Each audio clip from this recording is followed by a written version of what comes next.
नमस्कार दोस्तों, स्वागत है आप सभी का आपके ही चैनल में। हम आज एक नया टॉपिक लेकर बात करने चाहते हैं। इससे पहले भी हम लोगों ने ब्रेकआउट स्ट्रक्चर के ऊपर वीडियो आपको दिया था। वैसे आज का जो वीडियो है वह बहुत ही इंटरेस्टिंग होने वाला है। आप इसी का एडवांस वर्जन समझ सकते हैं। देखिए, स्ट्रक्चर ब्रेकआउट को टेक्निकल भाषा में BOS कहते हैं। आपको इसके इंडिकेटर भी बहुत सारे ट्रेडिंग व्यू में मिल जाएंगे। ये ब्रेकआउट स्ट्रक्चर जो होती है, इसे ट्रेड कैसे करना है, इसके बारे में आज की वीडियो है।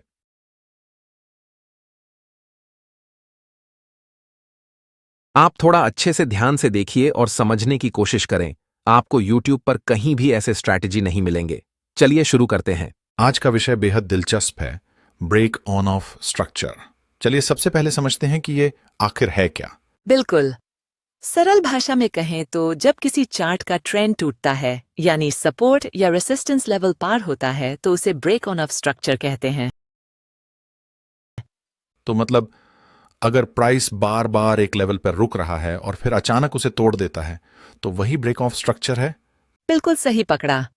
यही वो पल होता है जब बड़े ट्रेडर अपनी पोजीशन बदलते हैं और हमें मौका मिलता है।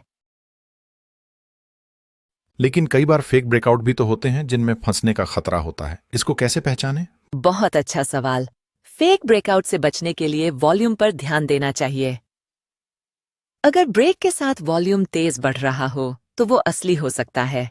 यानी सिर्फ प्राइस मूवमेंट देखकर फैसला नहीं लेना चाहिए, वॉल्यूम भी देखना जरूरी है। बिल्कुल। वॉल्यूम बिना ब्रेकआउट मतलब जैसे बिना पेट्रोल के कार चलाने की कोशिश करना। अच्छा, तो जब हमें ये असली ब्रेक ऑन ऑफ स्ट्रक्चर दिखे, तब हमें ट्रेड कैसे प्लान करना चाहिए? सबसे पहले ब्रेक के बाद रिटेस्ट का इंतजार करो। प्राइस फिर से पुराने लेवल के पास आए और वहीं से रिवर्स हो तो एंट्री करो। यानी सीधे ब्रेक होते ही ट्रेड में कूदना नहीं है, थोड़ा धैर्य चाहिए। हाँ, धैर्य ही असली हथियार है। तुरंत कूदना अक्सर नुकसान करवाता है। क्या कोई खास टाइम फ्रेम है जो ब्रेक ऑफ स्ट्रक्चर के लिए ज्यादा भरोसेमंद होता है? डिपेंड करता है कि आप किस तरह के ट्रेडर हो। इंट्राडे हो तो 5 मिनट या 15 मिनट अच्छा है। स्विंग ट्रेडर हो तो 1 घंटा या डेली टाइम फ्रेम। तो टाइम फ्रेम चुनना भी उतना ही जरूरी है जितना स्ट्रक्चर को पहचानना। बिल्कुल। गलत टाइम फ्रेम पर सही स्ट्रक्चर भी धोखा दे सकता है। कई लोग सिर्फ सपोर्ट रेसिस्टेंस को देखकर ट्रेड करते हैं। ब्रेक ऑफ स्ट्रक्चर इसमें कैसे बेहतर साबित होता है? ब्रेक ऑन ऑफ स्ट्रक्चर आपको ट्रेंड के बदलने का पहला इशारा देता है। सपोर्ट रेसिस्टेंस थोड़ा लेट रिएक्ट करते हैं। यानी अगर सही से ब्रेक ऑफ स्ट्रक्चर पकड़ लिया जाए तो हम ट्रेंड के शुरुआती हिस्से में घुस सकते हैं। बिल्कुल। और वही तो सबसे प्रॉफिटेबल हिस्सा होता है। बहुत बढ़िया। लेकिन अगर ब्रेक के बाद रिटेस्ट ना हो तो क्या करना चाहिए? तब थोड़ा रिस्क बढ़ जाता है। चाहो तो छोटे स्टॉप लॉस के साथ जल्दी एंट्री ले सकते हो, पर सावधानी जरूरी है। मतलब ट्रेडिंग में भी वही पुरानी बात, रिस्क और रिवॉर्ड का बैलेंस बनाना है। हाँ, ट्रेडिंग तो एक तरह से माइंड गेम भी है। डिसिप्लिन और धैर्य सबसे बड़ा रोल निभाते हैं। क्या कोई इंडिकेटर है जो ब्रेक ऑफ स्ट्रक्चर की पुष्टि करने में मदद कर सकता है? कुछ लोग RSI या MACD का इस्तेमाल करते हैं, लेकिन बेसिक प्राइस एक्शन देखना सबसे अच्छा रहता है। प्राइस एक्शन यानी चार्ट को बिना किसी फिल्टर के पढ़ना। बिल्कुल। जैसे किताब बिना कवर के पढ़ना। असली मजा वही है। अच्छा, क्या ब्रेक ऑफ स्ट्रक्चर सिर्फ अपर ट्रेंड में होता है या डाउन ट्रेंड में भी? दोनों में होता है। अप ट्रेंड टूटे तो डाउन ट्रेंड शुरू, डाउन ट्रेंड टूटे तो अप ट्रेंड शुरू। यानी ब्रेक ऑन ऑफ स्ट्रक्चर से हमें ट्रेंड रिवर्सल का भी आइडिया मिल सकता है। बिल्कुल सही। और यही इसकी सबसे बड़ी खूबी है। कई बार स्ट्रक्चर बहुत कंफ्यूजिंग होता है, उसमें कैसे स्पष्टता पाएं? सिंपल रहो। जो लेवल सबसे ज्यादा बार टेस्ट हुए हों उन पर ध्यान दो। बाकी शोर को इग्नोर करो। शोर इग्नोर करना आसान तो नहीं, लेकिन शायद प्रैक्टिस से आ ही जाता है।